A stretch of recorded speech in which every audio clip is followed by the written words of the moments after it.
But it's the final rebellion. Do-do-do-do. Do-do-do-do-do. We're headed for Metatron. All right. It's the Watchers on the Couch. I got nothing else for you.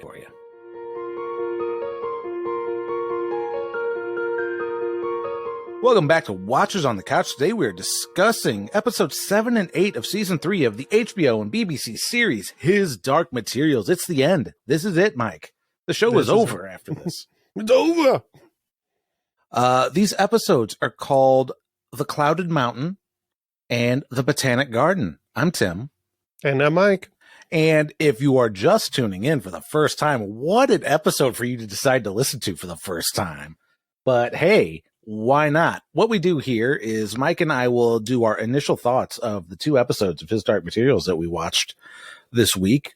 And then we will get down into our kind of play-by-play recap of the 2 episodes and probably talk some shit about it here and there. We'll do some praising where it's deserved and roast it where it's not. I mean, that's kind of how these things work, right? So, Mike... Oh, Dust or Bust, episodes 7 and 8. I'm interested in hearing what you think.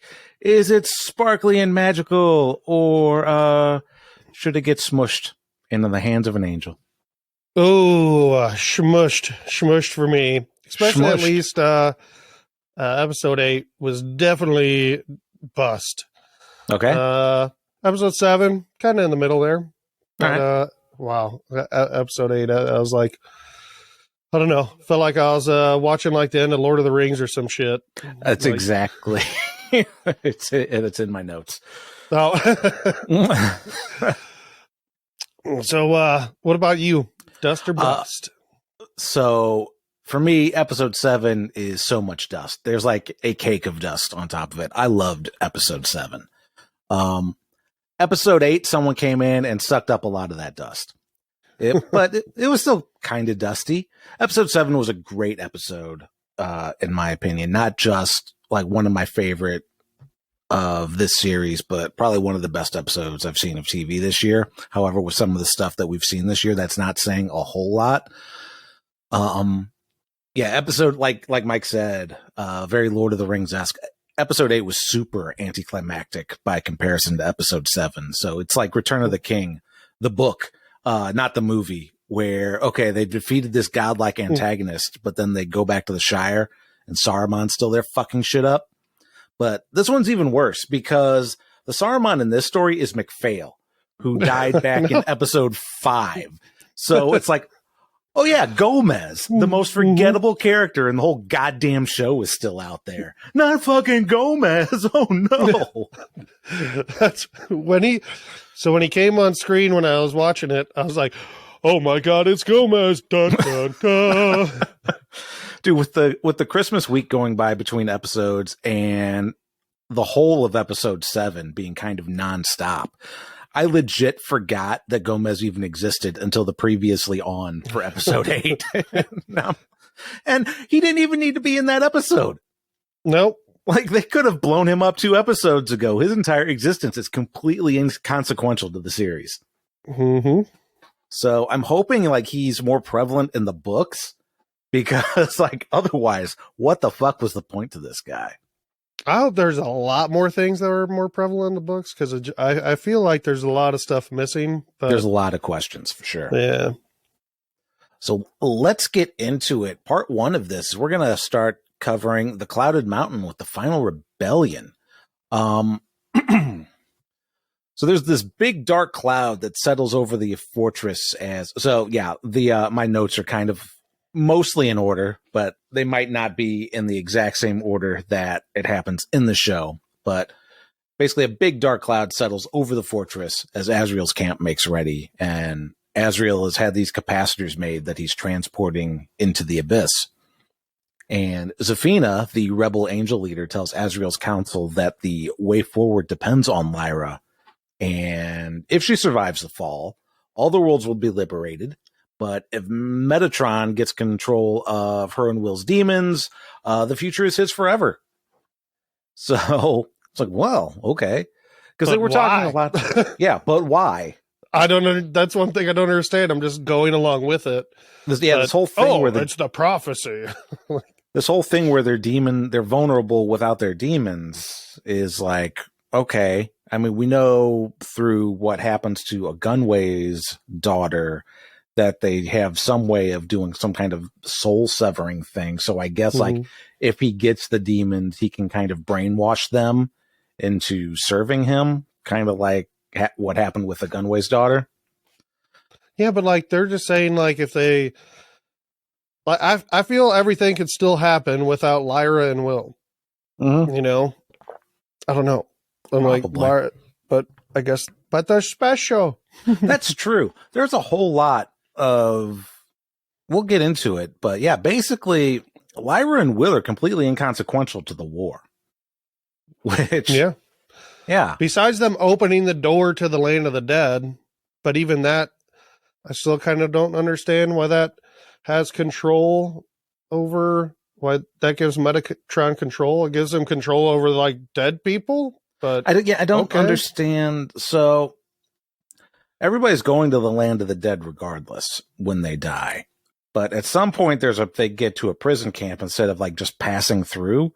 And like, we don't know if it was always that way or if they were supposed to be like rebirthed. So there's a lot of questions about this. To get rebirthed, you have to do a very long walk first. We need to see your papers. Get your steps in. You got to go over the boat ride. I don't want to take a boat ride. Nope, got to take a boat ride. Got to take a long walk, get on the boat, walk some more. How many people can it fit? About 2. Oh, if you're lucky. This is going to take a long time. So, yeah, Asriel's like, I've spent my whole life believing that all these, in the pursuit of science, and all these prophecies and shit like that is just hokum. And now I can't ignore the fact that in front of me, all of this rests on the survival of my daughter. So, okay, new plan. We don't have to win. We just have to give Frodo a chance and keep Sauron's eyes fixed on us. Oh, wait. That's the wrong series again. Yeah, he does a quick 180. Asriel does. Like, basically, as soon as he found out that she's opening up the land of the dead, it's like, okay, he's almost a completely new character. Yeah, it's kind of unfortunate. So it really seemed like there had to be parts cut out of this series.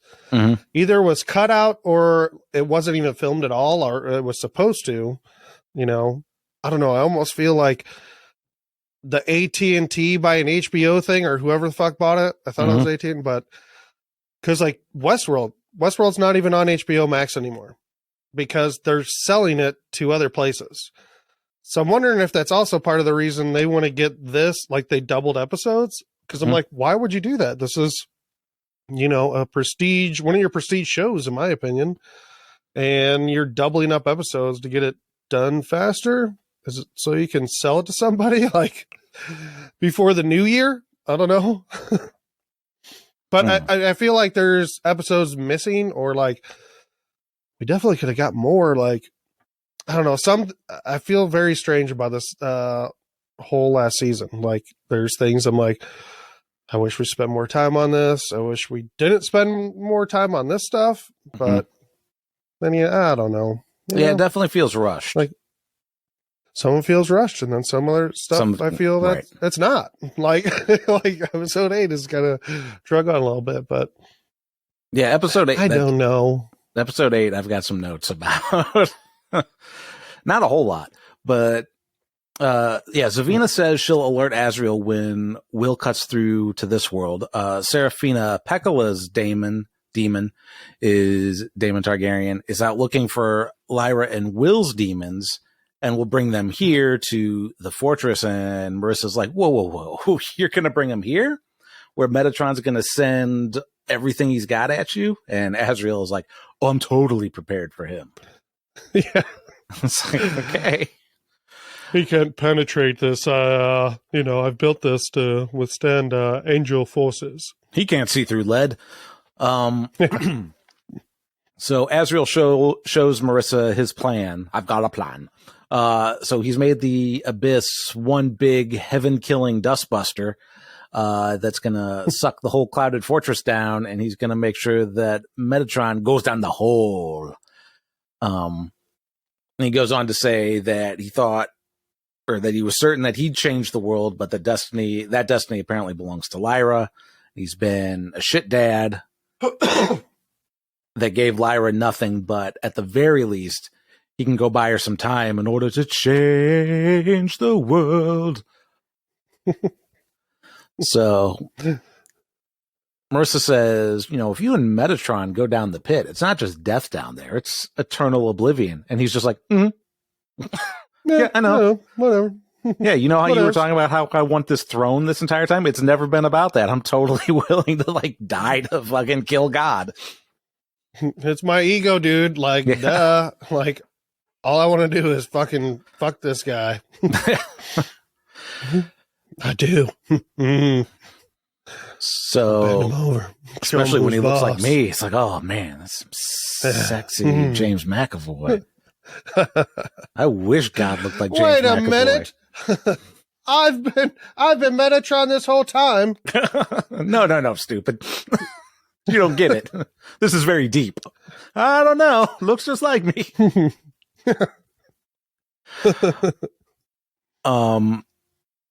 So Marisa goes and talks to Zafina, and she's, you see and know everything. We're totally fucked, aren't we? And the angel's like, well, you've already made up your mind, so nothing I say here is going to make much of a difference. But she tells Lyra that Marissa's love for Lyra, or I'm sorry, she tells Marisa that Marissa's love for Lyra is her strength and her downfall, and that she has a gift to suppress the best of herself. And that when that time comes, she should use that, because Metatron is a seer, and if someone goes before them without confronting their own darkness, they're pretty much helpless. And Marisa's like, well, Asriel's totally fucked then, because he's not introspective in the least.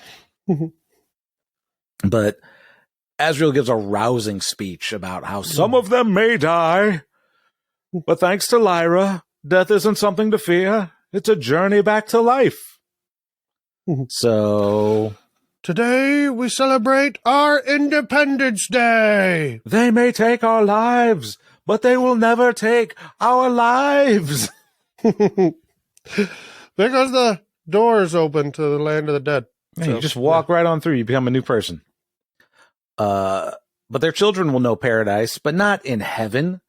Here, in the earth, where he sits. I don't sit on the throne. I sit in the earth.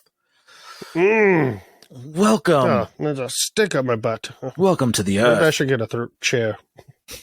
So, the kingdom of heaven arrives, and Asriel flies up to it with his intention craft. Meanwhile, we'll switch over to. Meanwhile, we'll switch over to Lyra and Will, who are watching the ghosts go to the world with Atal and the Mulefa, or whatever they're called, Mufasas, and disintegrate. And they talk about going there. It's like, oh, Will says that she can go, and you go, you take the daemons, I'll catch up with you when the war's over. And she's like, oh, you big dum-dum. We're in this together. So Will and Lyra get ready to cut through back to Lyra's world, where Asriel's camp is. I think Asriel's camp is in Lyra's world, right? Maybe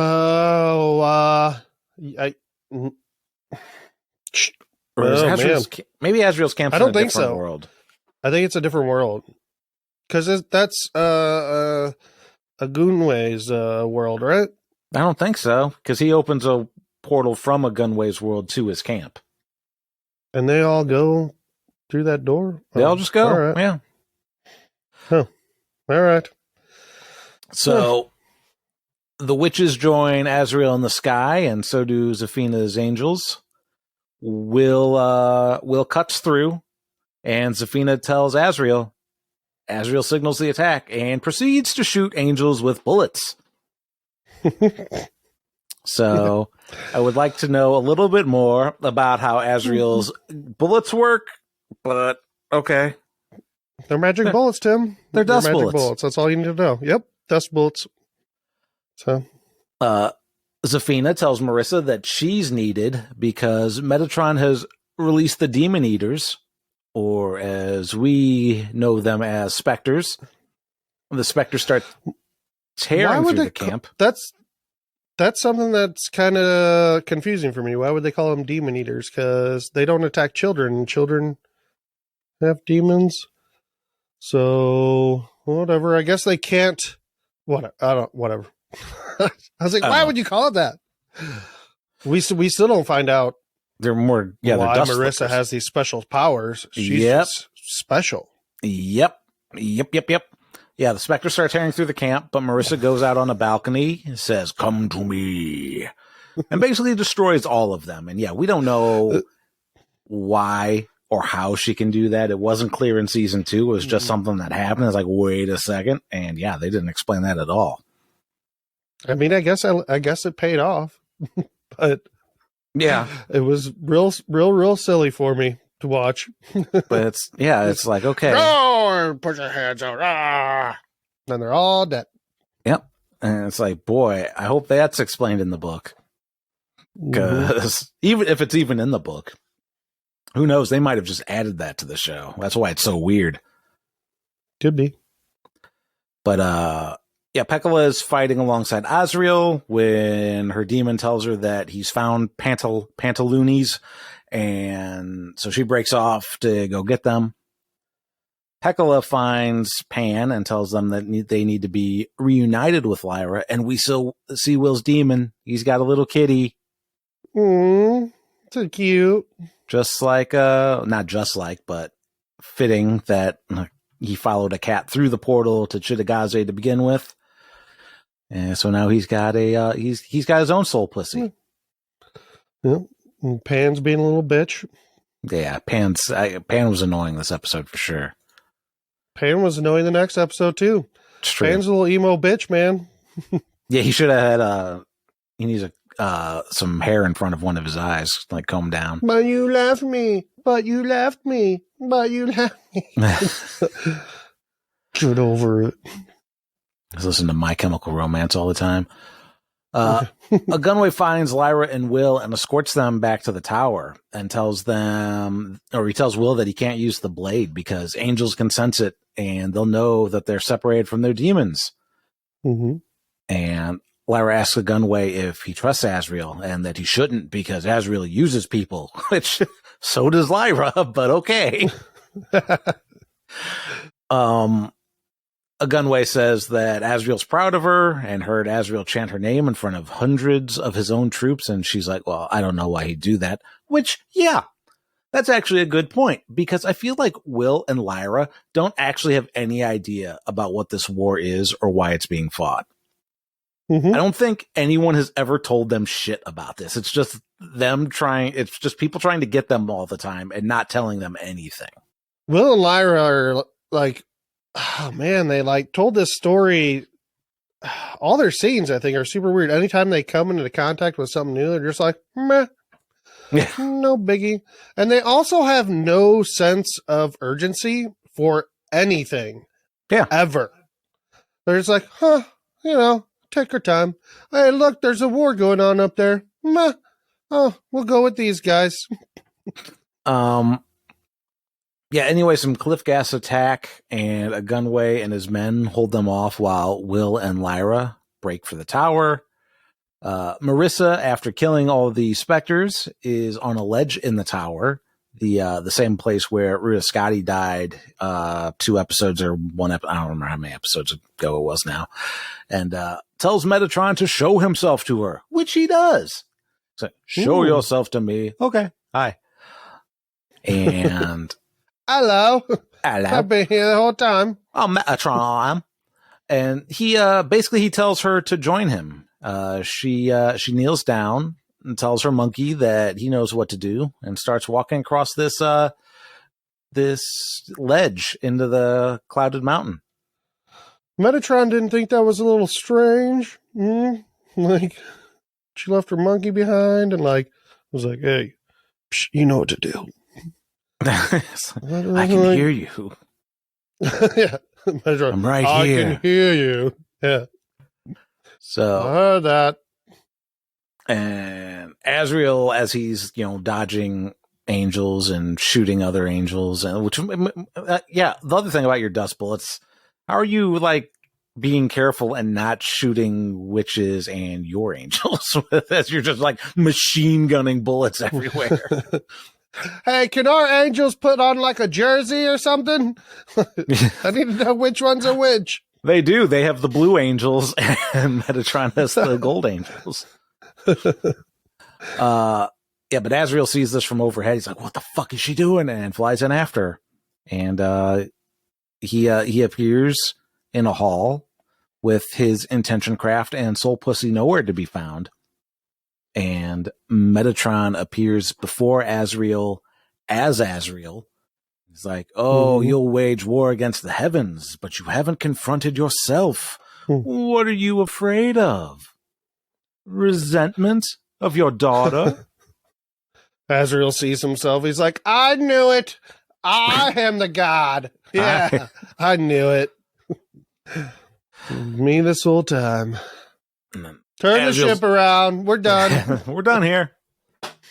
I did have a throne this whole time. She was right." But Asriel says, "Maybe I'm resentful of my daughter, but I'm not afraid of you. You aren't the creator. You aren't even the authority. You're just an angel, and before that, you were a dude named Enoch. So you're basically just another person." I like his delivery, like Asriel's delivery, because it's like Metatron's like, "Oh my god, and I'm powerful or whatnot," and he's like, "No, you're not. No, you're not. You're not." It was just a funny delivery, and for me, it was like, "No, you're not. No, you're just a guy." Enoch. I enjoy James McAvoy in this scene very much. I do too. I want a whole series of James McAvoy. Like, I don't care if it's like the stuff like before this that we already kind of know what happened. Just give me more James McAvoy as Asriel. But Asriel proceeds to start punching the shit out of himself. And it seems to be going pretty well until Metatron just kicks him one time and super fucks him up. "You bleed so easy. You bleed like my Lee. My Lee, good fuck." That's Kickboxer. There you go. From the movie Kickboxer. Nobody makes me bleed my own blood. That's Dodgeball. So meanwhile, Marisa's in her own hallway and is talking to Metatron, and not as herself. It's some bloke. We see him in his Enoch form. Big eyes. Metatron tells her that he's chosen her, and if he wished, he could make her an angel and give her power. And that hasn't happened since the fall of man, which causes Marisa to think of Lyra, and Metatron's, "Oh, you're thinking of Lyra, or you're thinking of Eve." Blah, blah, blah, blah, blah. And Marisa admits that she does love Lyra, and that Lyra makes her feel weak, and she wants that feeling gone. So Metatron says to let it go, let it go, let it go, and give Eve to him. Which, the other thing that I would very much like to know, like neither of them asked Metatron this question, is how the fuck did the two of them have an Eve? I don't know. Prophecy. Yeah. Hokum. I gave her my hokum. Metatron's telling my ho come. My ho come. Metatron's telling Asriel telling Asriel that he's all alone here and that nobody cares about him. Nobody likes you. And he's like, Marisa does. And Metatron's like, dude, she's giving you up right now. Nope, never. She'd never do that. More uh-uhs to Metatron. She'd never do that. I love her. Meanwhile, Marisa's like, yeah, I'll give you Asriel. He's trying to protect Lyra. Metatron's like, oh, I already have Asriel, and I broke him. I just kicked him in the chest. Marissa's like, really? Show me. So now all three of them are together, and she's like, I want him to know it was me. So they back Asriel up to where the floor ends, and below is the abyss, which is convenient. And he's like, Marisa, no. Curse your inevitable betrayal. Let's see. Seraphina stashes the demons in the tower. Meanwhile, like before that, she told them to take their bird forms, and they all flew away towards the tower, and an angel tried to get them, but Seraphina cast a spell and like just disintegrated it. Like, fuck, man. Dude, yeah, that was, I'm like, wait, hold on. Like, she just cast spells and kill angels? Yeah, I don't know what the fuck that was. I mean, pretty cool, but yeah, the reason I didn't mention it earlier in this discussion is it wasn't like plot. It wasn't pivotal to the plot. So yeah, a lot of these things, it's like, yeah, some stuff happens, but it's like, I didn't talk about the soldiers getting talked to in their brains by Metatron either, because it doesn't really do anything. It's not, it's not particularly important. So yeah, Seraphina stashes the demons in the tower, then appears to Will and Lyra to tell them that, hey, your demons are in the tower. Got them through to a safe world, and I'll be along after. So they do that. They get Why didn't Will and Lyra just go with them? Will just like, oh, you're safe. See you later. We'll stay here where there's lots of danger. Well, Will thinks he needs to fight to give this knife to Asriel. Oh yeah, that's true. And then about all that part. And then Lyra fucks off when she sees the golden monkey. So it's a bloody monkey. It's a cheeky monkey. And its French isn't very good. None of it doesn't speak at all, actually. Le singe à la sous la branche. Le singe à desperate. So yeah, the Will cuts a window. The demons jump through. This alerts Metatron, who now knows that Will and Lyra are there. So Coulter closes her eyes, telepathically signals her monkey. Lyra sees the monkey, follows the monkey. Monkey triggers the device, which destabilizes the cloud mountain as like light just shoots up out of the abyss. Dust is starting to scatter around up there.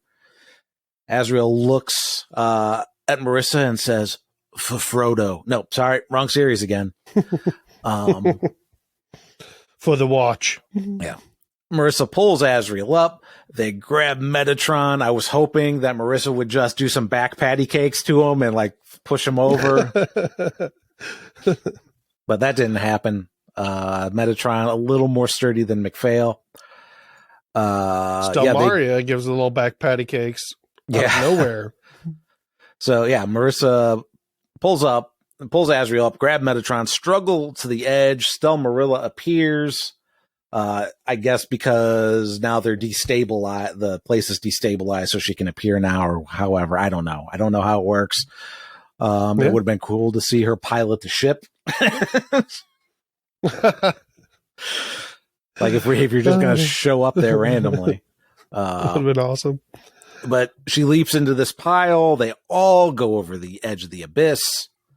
Lyra watches as the golden monkey disintegrates before her. She reaches out to touch the monkey. The monkey reaches out for her hand, but the hand turns to dusty ashes, which, I don't know, is it weird if you touch your mom's monkey? Grody. Mom's monkey looks super sad. There's so many people for a while. So many people are trying to touch this monkey and nobody touches it. Yeah, the golden monkey disintegrates. Maria disintegrates as she falls into the abyss. So Coulter and Asriel die, and I guess fall forever. Or forever. They fell for the longest time. Yeah, way too long, and they're still falling. Super slow mo. Yeah, to this day. the clouded fortress disappears, but not before dropping a big crystal cube. It just shits a cube out. And the war is over. Will says Asriel won. Lyra says, yeah, looks like it. Dude, even watching that cube fall, like, if you're not really paying attention, you might not even, like, have really noticed it. Like, what is that cube? What the fuck is that thing? I don't know. What's all this then? Yeah. A Gunway gets reunited with his daughters, both of them, now that Metatron's hold over the one is gone. So, hey, good job. And I felt nothing. I felt nothing. I felt nothing. Will and Lyra find the crystal cube. Will's like, I think there's somebody in here. It's like, but there's no air holes. So Will cuts it open. There's an old robe dude in there, presumably the real authority. But we don't know. Yes. This was ridiculous. What the fuck? Like, one, we don't even know what this cube is. Two, they just cut it open, see a fucking dude, and that dude disappears. Yeah. And then they move on. I'm free to go back to heaven now. Whee! They don't even mention what fucking happened. These two idiot kids. She's like, can I go see Pan now? Yeah. I'm tired of being here. Lyra says she wants to go see Pan. Will cuts a door, and they step through to the world with the trees, and that's the end of the episode. So, like, that scene in particular where they have that cube and cut it open, that's what makes me think there's shit that was cut out, or there was stuff that was supposed to be in that was filmed and wasn't put in. Was it supposed to be a 10 episode? Was it a story but wasn't filmed at all for time or money, or I don't know. Because that is fucking stupid. Because Metatron was just supposed to be, he's not the authority. Yeah. We just saw the authority just fucking this old thing that just disappeared. What the hell? No, nobody told us anything about this. Yeah. Is now that the authority is back, is he going to be like, no, Metatron was right. And but the authority is not back. Authority's dead and gone, what I assume, right? No, I think when he disintegrates, he goes to heaven. But there is no heaven. The heaven was Metatron's world, right? I assume there's still. And they destroyed that. There's only the real worlds and the land of the dead. Fuck, man. I don't know. What about all these other worlds? There's like infinite worlds, and only a few fighting this war. All the other worlds they don't know what the fuck happened. They're just going about their business. They don't know anything different. There's some questions, Mike. I'm not gonna lie. Lots of questions. What's going on? Questions. Yes. That box really made me mad. The authority in the box. I was like, at least give me something. Give me a voiceover at the end. I don't know. Yeah, the box didn't need to be there. Gomez didn't need to be there. The box didn't need to be there. What's in the box? What's in the box? Gwyneth Paltrow should have been in the box. It should have been the rest of Gwyneth Paltrow. All right, yeah. So I guess we'll get into episode 8, which is the final episode of the series, which after there episodes as Mike and I are discussing the plot, we're definitely realizing some what the fucks and having some questions. And even though we're making fun of it, I still very much enjoyed episode 7. But yeah, there's things missing, and that happens. Yeah, episode 7 was still good. It's surprisingly all the visuals I think looked really good, really throughout this whole series. There wasn't much there that I was like, oh, that looks like crap. Yeah, everything looks pretty good. And there's no people riding dragons that you have to worry about. Just let your people fly. Don't put them on Dragonback where they always look stupid. Well, I mean, these witches kind of look a little stupid when they fly with their little shoulder movements. They're I was trying to as they're floating in the sky during Asriel's speech, and then before the war starts, it's like, I don't think the fabric of their clothes are moving. But I liked how they were all spread out though, kind of randomly. That seemed more real to me. Yeah. I mean, one angel will be like, I need my space. I want to be over here. Yeah. that angel has couple gas. grouped together. Oh, sorry, I dusted. So yeah, after a huge episode 7, episode 8 is really anticlimactic by comparison, and it's almost 10 minutes longer than the previous episode. But I think our recap of this episode will take less than half the time that we spent recapping episode 7, because it's basically one point of view, and it's very point A to point B. So as we open up in episode 8, the botanical garden or botanic garden or whatever it is, Olive Garden, when you hear your family. Lyra and Will are in Tree World looking for their demons. And the entire time, so Mike, if you need to interrupt with anything, please feel free to interrupt, because I gloss over a lot in this episode, in this recap for this. All right. Well, first of all, they wake up and they're just sleeping. So they went through that door and they're just like, we don't need to find our demons. Let's take a nap. And then they wake up. It's like, we don't need to find our demons. Let's go, take a swim. Nice little leisurely swim. I'm stinky. Yeah. I think, I think my mom might be dead. You think? You think? You know what happens when your demons disappear, all right? You saw your mom's demon disappear. I think she might be dead. Okay, so, Tim, continue. No, that's there's dialogue between Lyra and Will about how Lyra knows her parents are dead, or basically she doesn't know, but she thinks, I have a strong feeling both my parents are dead. And she's left with all these unanswered questions about why they did what they did. Why did they abandon her? Why did they do all these horrible things? Which, she doesn't know, because nobody told her anything this entire fucking series. Meanwhile, the demons are close by, but still kind of pissed off at them, so they're not like making themselves appear, but they can feel that they're close. They feel emo pan. Yeah. Oops, excuse me. Emo pantaloons. They see Atoll, the talking elephant, who tells them to follow and come see Mary. And they're like, we don't understand you. We don't have Duolingo. They've just been through a bunch of shit, all right? Like, they've been through so many worlds where almost at every single point, there's fucking danger. And these skating elephants come along like, wait, elephants can skate? Oh, their tops are skating. If you've never seen an elephant skate, then you've never been on acid. But then they're just like, oh, no worries. I don't need to be afraid at all. Like, these elephants on skates. And well, I think it wants us to follow it. Yeah.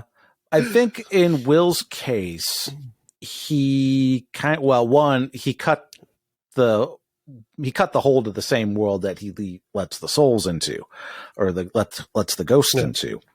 And I think he has a knife, and I think with the knife he can kind of sense like that this world is safe, or at least it's supposed to be safe. A knife that can cut through anything except his pocket. He has those special pants, man. Indestructible pockets. Yeah, if he just drops that knife point down, does it just keep going through the world? Never stops. I don't know. It's a great question. Yeah, but they follow. Yeah, let's follow these elephants on wheels, and they get reunited with Mary, and basically Mary's like, Lyra, oh, punch me in the potatoes. I can't believe it's you, Lyra. Look how big you've gotten. Oh, it's like a wink-a-dink. Let me show you my nuts. We do also find out through various conversations in this episode that Will's been gone, like from his world for about a year now. Yeah, that's a pretty long time. So Lyra learns that she like, yeah, what are you doing here, Mary? Oh, well, I've been following fucking Styx and not the band. I followed them back in the 70s, but no, these are the I Ching Sticks. And it's like, hey, my dark particles, your dust, their Sref, it's all the same thing. And guess what? It's not sin. It's consciousness. It's creativity. It's real cool shit, man. Come snort a line. Yeah. But the dust is still leaving and the trees are still dying. So if like the dust is leaving because like there's not thought or creativity, right? Is that what that's what I got from this? Oh no, the dust is leaving because there's too many holes in the world. Oh, okay. Because she made it sound like, oh, it's because dust is like thought and creativity. I'm like, I guess these fucking atolls or whatever these elephants are dumb as shit. No creativity. So two things are happening here. One, it's like the dust was leaving because there's all these holes that are open in between the multiverse that it's seeping through. And then Metatron making that big fucking crater kind of sped things up a bit. Okay, yeah. So everything's getting pulled into that stuff. Mm-hmm. So meanwhile, after that, they have a chat about how Mary used to be a nun, but then fell in love. Lots of talk about love. Lots of Will and Lyra looking at each other while Mary talks about love. It's about 15 minutes of Mary love story. Mm-hmm. They're like, wait, you're a lesbo. So, yes, this girl gave me this piece of candy and reminded me of how much I love pussy. And I knew I could never go back to the church because I just had this craving for pussy. I can't go back to the convent where I'm just surrounded by puss all day. I wouldn't be able to control myself.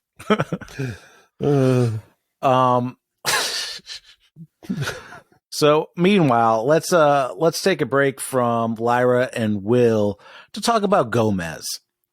Meanwhile, who gives a fuck, really? That's how I thought when he came on screen. It's like, oh yeah, this fucking guy. This is the big threat that's left in the show. He's tracking Mary Malone. He's walking through the worlds like Mary. It's just lots of scenes of him walking. Shoots an animal for no real reason. Yeah. That's funny to me. I'm like, why even put that in there? Like, yeah. Oh, all right. This ungodly creature. Yeah. Shoot it. Shoot all of them. Meanwhile, the rest of them could have just stampeded his ass. Mm-hmm. So eventually, his demon leads him to Lyra after Lyra and Will do some splishy splashy, or splashy splashy. Hey, hold on a sec. Before, how does he even know that they're godless beasts? I mean, look at the elephants; they can talk. Like he didn't even try to go and talk to them horses or whatever he shot. Maybe they talk and maybe they worship God more than he does. Yeah, they probably do. Well, he doesn't even worship God; he worships Metatron. He just doesn't know it. Yeah. Yeah, I don't know, but yeah, he's about to headshot Lyra when Balthamos. Remember this guy?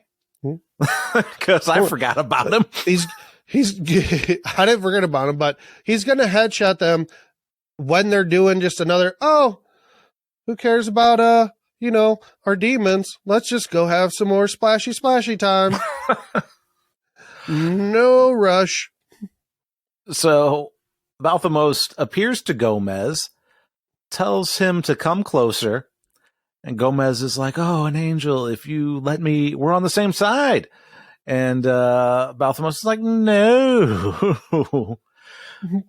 Gomez is like, "Let me perform this act of devotion to rid the worlds of sin." And Balthamos is like, desire is not sin. You who judge are just afraid.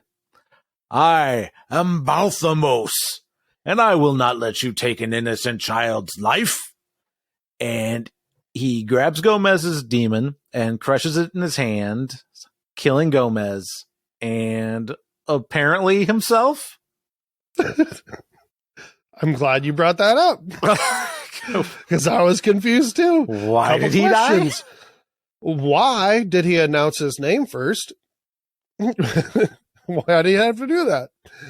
I'm Balthamos. I crush us. Like, no, unnecessary. Didn't even do that. But then, yeah, why did he die?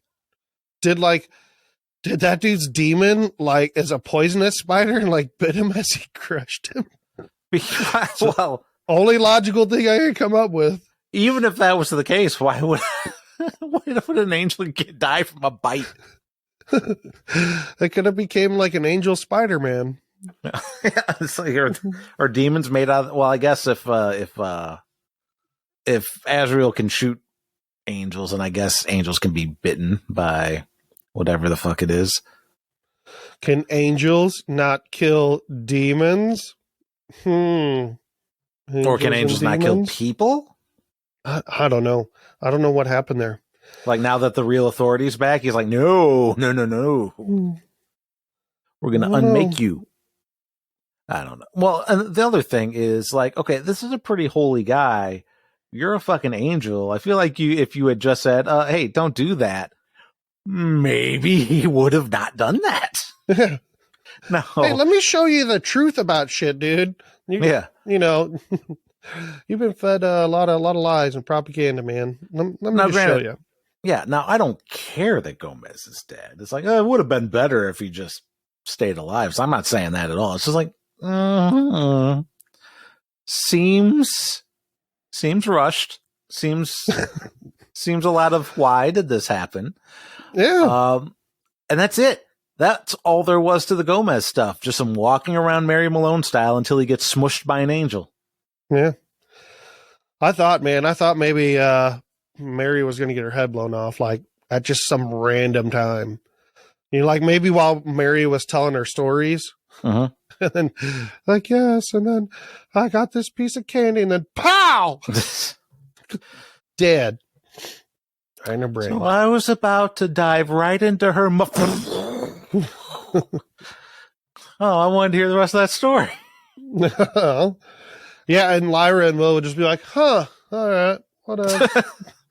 I've seen so much that this doesn't surprise me anymore. So yeah, we're about halfway through the episode already. This is all that's happened. Lyra and Will finally smoochy kiss. Yeah. Out of nowhere. It was, I don't understand why she decided to kiss him then. It didn't seem like a time, I don't know. Just seemed very odd. Listen, they're not getting any younger. I knew it was going to happen at some point, but yeah. Okay. Which apparently heals the multiverse and slows the flow of dust. The love of Eve shall heal the earth, and all the worlds will feel it.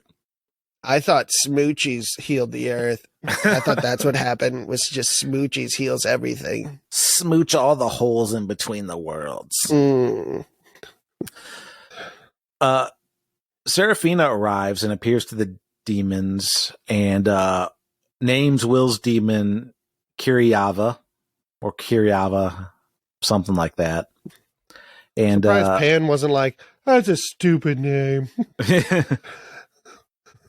That name's gonna leave you. Yeah. But yeah, Seraphina says, hey, it's time to quit being a little bitch. And rejoin their people. Yeah, exactly. That's in my notes. Yep. She tells him stop being a little bitch. Okay. Because they're going to need their demons for what's to come. And what's to come is that Will and Lyra can't stay together. Surprise, surprise. They've slowed the flow of dust, but everyone has to go home. You don't. It's not even you don't have to go home, but you can't stay here. It's like, no, you have to go home. And all the doors between worlds need to be sealed to keep the dust from leaking. We got to make this hermetic seal. It seemed like he could open a door and close it real fast. You know, I don't want to be a problem. Yeah, but apparently every time the knife makes a cut, it speeds up the flow of dust, and a little darkness comes in one form or another. Such as specters, Mike. He's making specters.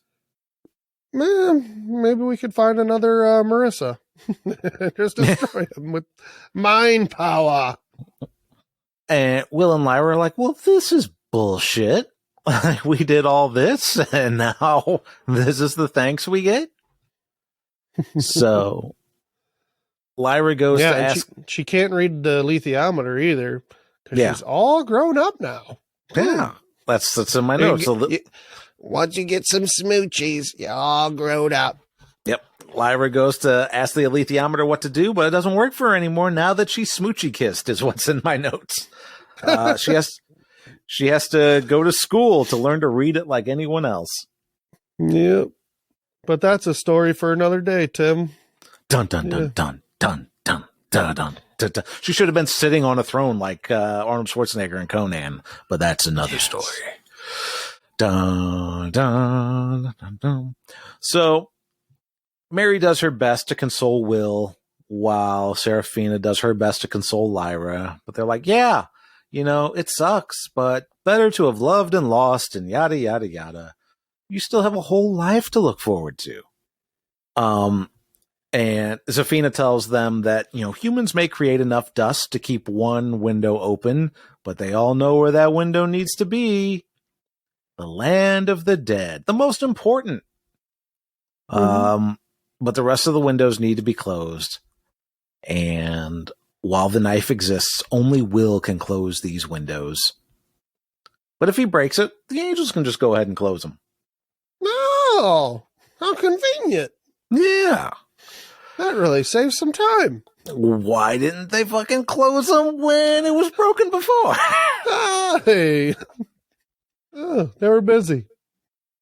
Yeah, that's what he should have done. He should have fucking gone back to York, said, I'm going to break this knife, close all the doors. Remake it. Remake it. All right. I'll make that strange knife again. There's about 15 more minutes of bittersweet, heartbreaking goodbye scenes between Will and Lyra here. Oh my God. Which really got to Sarah. Sarah's like, oh, this is horrible. This is heartbreaking. She's very upset. She's crying. I was less affected. I was actually more affected by the golden monkey and Stella Maria evaporating. Yeah. That's like there's one tear that I have there. But I already knew this was going to happen because of what Jopari said. And I'm also too old and jaded at this point in my life to be affected by teenage love stories. Yep. Yeah. I was like, okay, I got it. Is it going to end? Come on, let's go. Yeah. So like I've seen this story before, so that's why, you know, if I was younger, you know, if I was a teenager or something watching this, yeah, I would think differently. So we learn that the worlds aren't properly aligned until all the windows are closed. So Seraphina leads them to where Lyra's Oxford should be. And they all step through. And while Will and Lyra are sitting on a park bench, Seraphina teaches Mary how to see her own demon. And Mary has a soul bird now. Super easy. Barely an inconvenience. Yep. Lyra and Will promise that they'll come to the same the sitting on a park bench. They're going to come to that bench every year for an hour, so they'll be quote unquote together sometimes. Very sweet. What if someone's sitting on it? Yeah. They'd be like, me. Hey, I had this reserved for an hour. No. Like, are they gonna like try to give like the invisible person next to him a handy or something? What if the park bench gets damaged or stolen, or you know, the park gets torn down? Yeah, yeah. So we don't know. Everyone says their goodbyes again. Will cuts the window. Mary walks through. Will says he's going to break the knife as soon as he's through. Otherwise, he'll just want to cut his way back to Lyra. They kiss one more time through the portal, and he seals it and breaks the knife by thinking of Lyra. Mm. And then we see the portals in Chittagaze, the greenhouse in Will's world, and Asriel's hole in the sky all close up. The angels seal up all the holes. Lyra returns to Jordan College. Will returns to his mother. A year later, I mean, like, where the fuck have you been for a year? Yeah. Meanwhile, is he still wanted for murder? Yeah, probably. A year later, the two of them sit on their park bench, and true to their word, they return to that bench every year. And we learn this through text on the screen. Each of them live a full life in their own worlds. Will becomes a med student, then a successful surgeon, which is impressive. I don't know if I'd want him to be a surgeon on me. You know, if he came in with his 2 fingers and was like, yeah, I want to cut you open. This is how good I am. How'd you cut those fingers off? Oh, with a knife. Wait, you're a surgeon. Well, this was before. Yeah. I've gotten better. So when I realized I really like cutting into people. He just can't get it out. He's like misses cutting into stuff so bad. He's stabbing people. He does the same. Like, he's one of those doctors that always says the same joke. He's like, surgery was a success. We stitched you all up, but unfortunately, we might have left a couple things inside you by mistake. And he holds up his hands. His fingers are gone.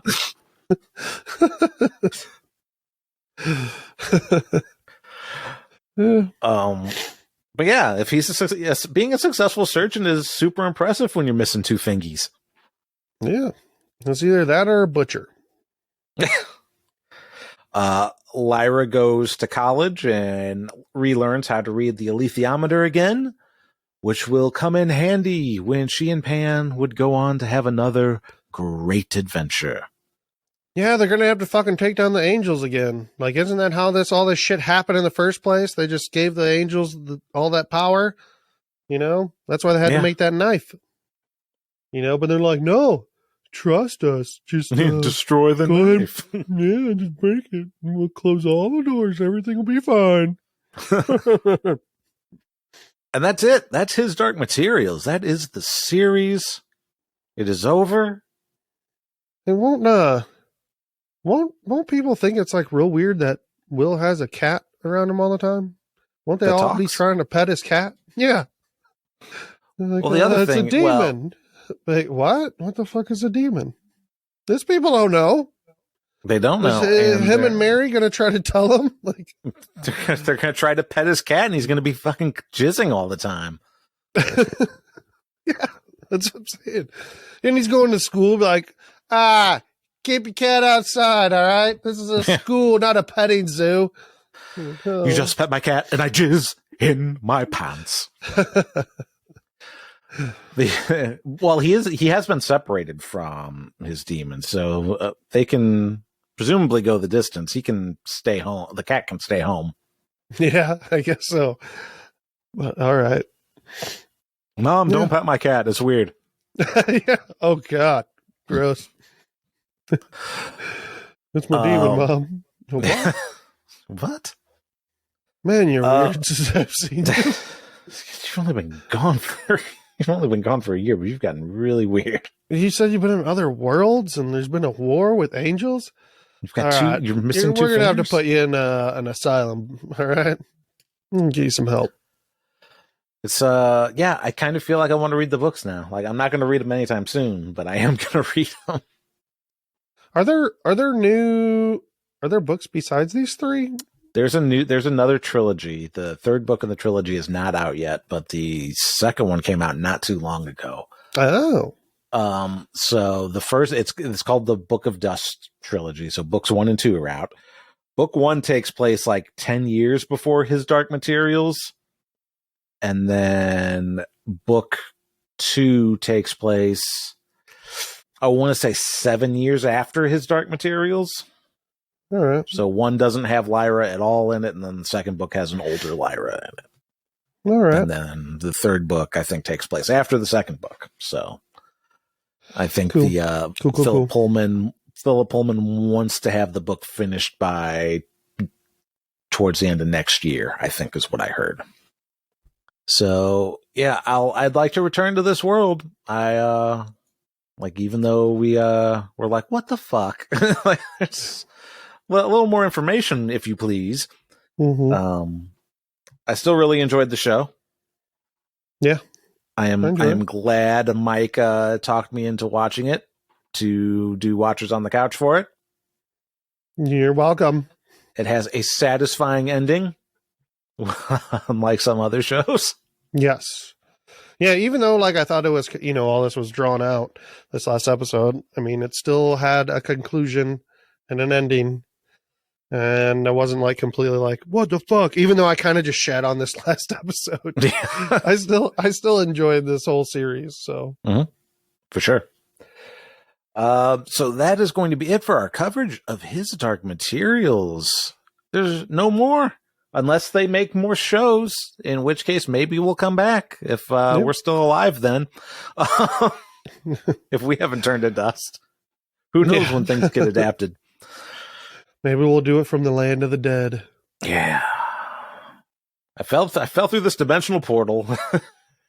And now I'm in the land of the dead, but I still get a Wi-Fi signal so I can put out this this podcast. It's the Watchers for the Dead. Hello from the land of the dead. This is not the end of Watchers on the Couch for this year. We have one more episode coming up. In fact, Mike and I are sitting down in person with our good friend Chris tomorrow morning to do our kind of year in review, which is going to be fun. We're going to talk a little bit about what we might like to do with Watchers on the Couch next year, 2023, what shows we like that we didn't talk about, things like that. It's going to be fun. It's we're going to sit down with our friend Chris. I think I said that. I don't remember if I said that. Yep, you did. But an in-person podcast, which I have not done in I don't know how long. It's been a long time. I think it's been, I don't know, since you and Sarah did it together. I think it would have been since the last season of Game of Thrones. Probably. Because then the pandemic happened the next year. So you were remote for Westworld season 2 or season 3. And for Watchmen. Watchmen, you and I did. Watchmen was 2019. That was before the pandemic. We just decided to do, since it was just the two of us, we just decided to do it remotely. So you didn't have to drive out here all the time. Yeah. And that worked out. Great preparation. Yeah. Little did we know that's how we would have to do things for some time to come. But tomorrow, in person, 3 people. Looking forward to it. Yeah, me too. That'd be fun. Yeah, so join us for that, if you would please. That would be great. And until next time, I'm Tim. And I'm Mike. And go pet your demon, but don't pet your mom's demon. Oh, yeah. Demon pet. And fuck Gomez. Stupid bitch. I'm Mary. Hey, if you made it this far into the show, let me just say thanks. It means a lot that you take the time to listen to us goof around, and we'd love to hear from you and let us know how we're doing. Consider leaving us a review on Apple Podcasts, Podchaser, or wherever you leave your podcast reviews, and reach out on any of our various social media channels. Links in the description.